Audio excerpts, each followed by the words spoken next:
नमस्कार बच्चों, physics tool channel में आपका हार्दिक अभिनंदन स्वागत है। आज इस वीडियो के अंदर मैं आप लोगों के सामने माध्यमिक परीक्षा जो इस बार होने वाली है कक्षा 10 के लिए, उसमें जो बोर्ड का जो पैटर्न रहेगा विज्ञान विषय का, जो जिसमें अपना विज्ञान का जो पेपर अपने कह सकते हैं कि जिस नए पैटर्न पर आधारित होगा, उसके बारे में आज के इस वीडियो में आपसे चर्चा करूँगा। जैसा कि आपको पता है कि कोरोना काल की वजह से जो पूरा पढ़ाई का जो डिस्टर्बेंस पैदा हुआ है, उस वजह से बच्चे अभी तक अपना पूरा सिलेबस भी नहीं कर पाए। इसके लिए गवर्नमेंट द्वारा जो 40% सिलेबस है उसकी कटौती कर दी गई है और जो बचा हुआ सिलेबस है वो आपके यानी 60% सिलेबस आपके एग्ज़ाम में आने वाला है। उसके आधार पर इस साल का जो पेपर होने वाला है उसमें सरकार द्वारा एक बहुत बड़ा बदलाव किया गया है, जिसमें बच्चों को काफ़ी ज़्यादा इसमें हेल्प मिलेगी और अच्छे अंक आप हासिल कर सकते हो। एक नए पैटर्न के हिसाब से आपको 2021 का जो पेपर है वो देखने को मिलेगा। चलिए चर्चा करते हैं कि आज अपने इस वीडियो के माध्यम से ये चर्चा करेंगे, क्योंकि बोर्ड द्वारा अभी अभी ये मॉडल प्रश्न पत्र है वो जारी किए गए हैं, जिसमें पूरा पैटर्न है वो साइंस का किस प्रकार का पेपर आने वाला है उसके संबंध में जानकारी दी है। चलिए बच्चों, मैं आपको बता देना चाहूँगा कि पेपर आपका 80 अंक का ही होगा। ठीक है, 80 अंक का पेपर होगा और 3 घंटे 15 मिनट का आपका समय रहने वाला है, जो आमतौर पर हमेशा की तरह इतना ही समय मिलता है। पेपर में 80 अंक का पेपर होता है। इसमें कुछ इंस्ट्रक्शन दिए गए हैं, उनके बारे में आपको इस वीडियो के माध्यम से बताना चाहता हूं, तो आप इनको थोड़ा सा समझना। जैसे पहला इंस्ट्रक्शन क्या लिखा हुआ है इसमें कि परीक्षार्थी सर्वप्रथम अपने प्रश्न पत्र पर नामांक अनिवार्यतः लिखें। ये तो बेसिकली ये होता ही है कि अपने को जो अपना पेपर होता है उसके ऊपर आपको रोल नंबर ज़रूर लिखने होते हैं। ये तो साधारण पॉइंट है जो हर साल हम एग्ज़ाम देते हैं, तो उस दौरान एक हर साल के एग्ज़ाम के पेपर आते हैं, उसमें ये चीज़ें देखने को मिलती है, तो आपको रोल नंबर लिखना पड़ेगा। सभी प्रश्न करने अनिवार्य हैं, ये भी दूसरा ऑप्शन है। और तीसरा ऑप्शन ये कह रहा है कि प्रत्येक प्रश्न का उत्तर जो है आपको उत्तर पुस्तिका में ही लिखना है। ये तीसरा पॉइंट है।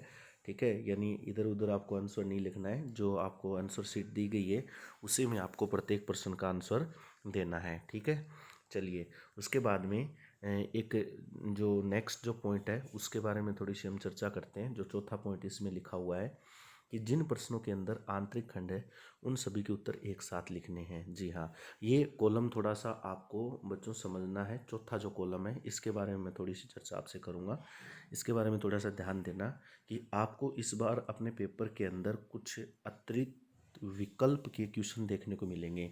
यानी जैसा कि जो बड़े कंपटीशन एग्ज़ाम के अंदर ये चीज़ देखने को मिलती है कि आपको कुछ एबेसिडे के क्वेश्चन भी देखने को मिलेंगे बच्चों। तो उन एबेसिडे के क्वेश्चन जो है वो सभी के आंसर आपको एक साथ लिखने हैं। यानी आपको प्रश्न मिलेगा, उस प्रश्न में आपके सामने 4 चॉइस होंगी। उन 4 चॉइस में जो सही चॉइस है वो आपको उस अपने उत्तर में लिखनी है और इन सभी का उत्तर एक साथ लिखना है। ऐसा नहीं है कि एक प्रश्न का उत्तर आपने पहले दे दिया और एक प्रश्न का उत्तर आप आगे चल कर देते हो, ऐसा नहीं होना चाहिए उसमें। और इसमें करने का तरीका क्या होगा, आपको एक टेबल बनानी है इस प्रकार। ठीक है, उस टेबल में ऐसे आपको कॉलम बनाने पड़ेंगे। ठीक है, जितने भी क्वेश्चन है, जैसे 10 क्वेश्चन आएंगे, मैं बता देना चाहूँगा, वैसे आगे बता भी दूंगा ये चीज़ें। तो एक तरफ आपको लिखना पड़ेगा पहले का फर्स्ट भाग, एक तरफ लिखने का पहले का सेकंड भाग, फिर पहले का थर्ड भाग, फिर पहले का फोर्थ भाग, फिर 5th भाग। इस प्रकार आप लोगों को जो 10 भाग है वो बनाने पड़ेंगे।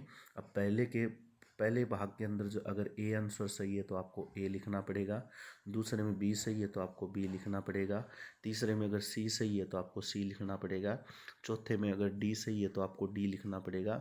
ऐसे आपको जो ऑप्शन सही है उसमें आपको वो ऑप्शन वहाँ पर भरना पड़ेगा। ठीक है, तो ये चौथा जो भाग है इसके आंसर से संबंधित आप ये बात ध्यान रखना। जो आंतरिक खंड है, यानी जिसे मल्टी चॉइस क्वेश्चन कहते हैं, बहुविकल्पीय क्वेश्चन कहते हैं, उनमें से आपको करने का तरीका ये रहेगा। इस प्रकार आपको वो क्वेश्चन है वो लिख के आने हैं, उनमें से आपको एक उत्तर सेलेक्ट करना है। ठीक है, उसके अलावा 5वां भाग क्या कहता है कि प्रश्न पत्र के हिंदी व अंग्रेजी दोनों में आपको प्रश्न मिलेंगे। उसमें से जिस प्रश्न में अगर आपको कोई बार त्रुटि, अंतर या कुछ विरोधाभास होने का मतलब एहसास होता है, कई बार अपने को ऐसा लगता है कि इस प्रश्न में त्रुटि है, यहाँ कुछ गड़बड़ हो रहा है, तो उस प्रश्न में आपको अगर कुछ देखना हो या कुछ सिलेक्ट करना हो तो आप एक बात ध्यान रखना बेटा कि जो आपका हिंदी भाषा में जो आंसर है, ठीक है, हिंदी भाषा में जो प्रश्न लिखा हुआ है उसी प्रश्न को आपको सही मानना है। अगर आपको कई बार थोड़ा सा कोई कन्फ्यूजन देखने को मिल जाए तो हिंदी भाषा का जो क्वेश्चन है वो आपको एकदम सही मानकर आपको जवाब देना है। इसके अलावा आगे बढ़ते हैं। फिर छठा जो पॉइंट लिखा हुआ है, ये देखिए यहाँ पर छठा पॉइंट क्या लिखा है। छठे पॉइंट के अंदर ये लिखा हुआ है कि प्रश्न नंबर 28, 29 और 30, ठीक है, प्रश्न नंबर 28, 29 और 30, ये 3 प्रश्न, इनमें आपको अथवा का ऑप्शन मिलेगा, यानी आपको एग्जाम के अंदर अथवा देखने को मिलेगा। अथवा का मीनिंग आप समझते हो, यानी आपको प्रश्न में एक चॉइस मिलती है। अगर एक प्रश्न की बात करें तो उसमें आपको 2 प्रश्न मिलेंगे, जिसमें से जो प्रश्न आपको अच्छी तरीके से आता है उनमें से कोई एक प्रश्न आपको सिलेक्ट करना है, ठीक है। अथवा का मतलब ये होता है। उसके बाद में आगे बढ़ते हैं। देखो ये पैटर्न यहाँ पर बोर्ड द्वारा निर्धारित किया गया है। इसमें आप देख सकते हो कि आपका जो पूरा पेपर है वो इस प्रकार पार्ट वाइज डिवाइड हुआ मिलेगा।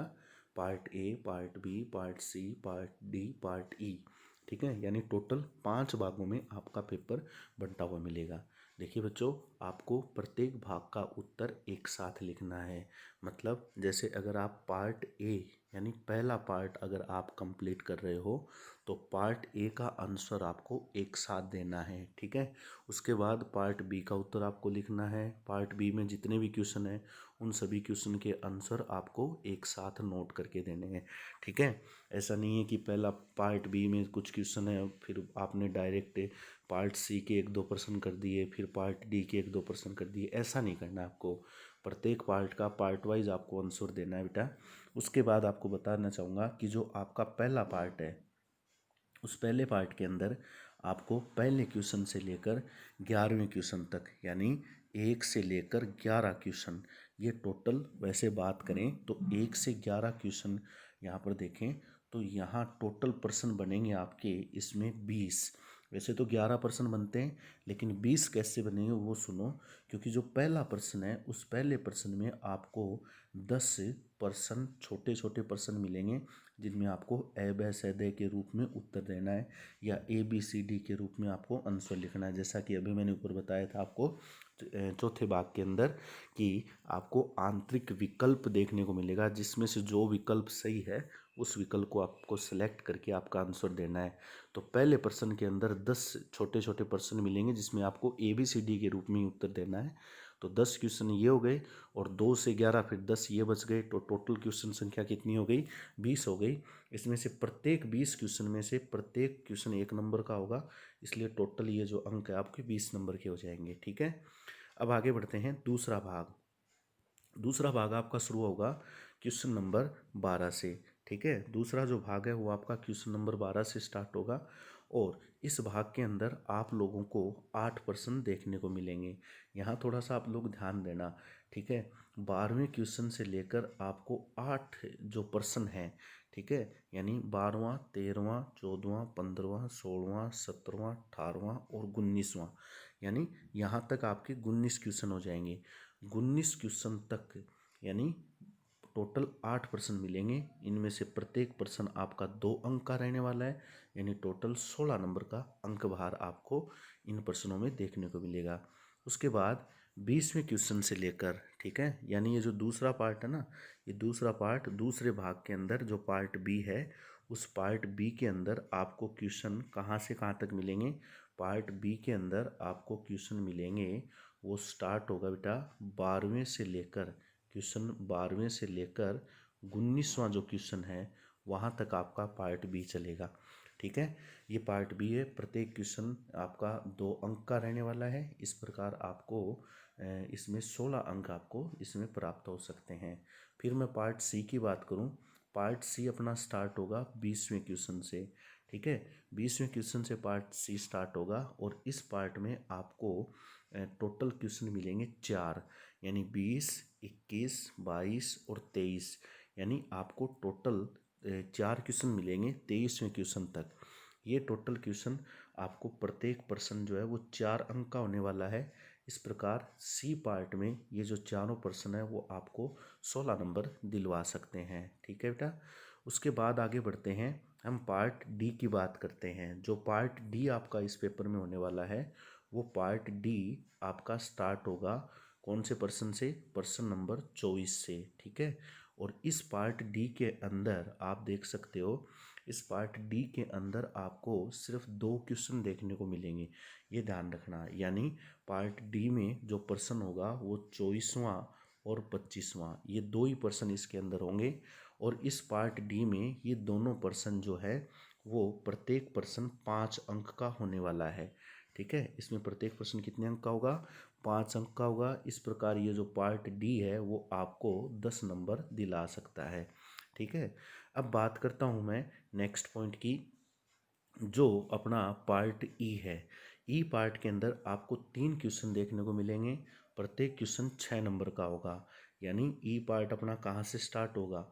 अपना ई पार्ट जो है वो स्टार्ट होगा वो 25वें प्रश्न तक तो डी पार्ट चलेगा, और अपना जो ई पार्ट है वो 26वें क्वेश्चन से स्टार्ट होगा, और 26, 27 और 28, यानी 28वें क्वेश्चन तक ये ई पार्ट चलेगा। इसमें प्रत्येक प्रश्न जो बात करें, प्रत्येक प्रश्न जो है वो इसमें जो 6 नंबर का एक प्रश्न होगा। इस प्रकार ये टोटल 18 अंक के ये पार्ट आपका बनेगा ई भाग, जैसा कि आप देख सकते हो। तो कुल मिलाकर आपको 28 जो क्वेश्चन है वो इस पेपर में देखने को मिलेंगे। टोटल क्वेश्चन संख्या कितनी आएगी? 28 आएगी बच्चों। और इस 28 में से आपके पास जो लास्ट के जो 3 क्वेश्चन है, कौन से 3 क्वेश्चन जिनके बारे में मैंने अभी यहाँ चर्चा की है, ये 3 क्वेश्चन लास्ट वाले जो कि आप यहाँ देख पा रहे हो, ये जो 3 क्वेश्चन है, कौन सा? 26वां, 27वां और 28वां। इन तीनों क्वेश्चन पर आपको जो विकल्प जिसको हम कह सकते हैं अथवा की जो चॉइस है वो आपको देखने को मिलेगी इन तीनों क्वेश्चन के अंदर। यानी आप यहाँ से कोई जो एक प्रश्न आपको आता है अच्छी तरीके से वो आप सिलेक्ट कर सकते हो, अथवा देखने को मिलेगा। इसलिए ये 6 अंक का प्रत्येक प्रश्न होने वाला है, प्रत्येक प्रश्न 6 अंक का होगा बेटा। तो इस प्रकार आपका ये कक्षा 10 का जो है वो एग्ज़ाम जो इस बार होगा उसमें इस प्रकार प्रश्नों की संख्या आपको देखने को मिलेगी। तो कौन सा प्रश्न कितने अंक का आएगा, किस प्रश्न में आपको कैसे जवाब देना है और कौन से भाग में ये प्रश्न होगा, उम्मीद करता हूँ कि आपको मेरे द्वारा ये बनाया गया वीडियो समझ में आया होगा अच्छी तरीके से। अगर कोई डाउट रहता है तो आप कमेंट बॉक्स में लिखकर आप पूछ सकते हो, हम डाउट क्लियर कर देंगे बेटा। और इस प्रकार आपका बोर्ड पैटर्न रहेगा बेटा इस बार जो एग्ज़ाम होने वाला है। तो अच्छी तरीके से तैयारी में जुट जाइए, और लगभग संभावित ये माना जा रहा है कि मई के महीने में आपके जो बोर्ड एग्ज़ाम है वो संपन्न होने वाले हैं। तो इसी प्रकार अन्य जो कोई जानकारी हमें प्राप्त होगी तो हम वीडियो के माध्यम से आपको देते रहेंगे। तब तक के लिए धन्यवाद, जुड़े रहिए हमारे चैनल से, और इस जो सूचना को ज़्यादा से ज़्यादा प्लीज़ शेयर कीजिए अपने मित्रों में, दोस्तों में, ताकि प्रत्येक बच्चे को इसकी जानकारी प्राप्त हो और प्रत्येक को इसका फ़ायदा हो सके। और चैनल को ज़्यादा से ज़्यादा शेयर और सब्सक्राइब करवाइए। तब तक के लिए धन्यवाद। जय हिंद, जय भारत।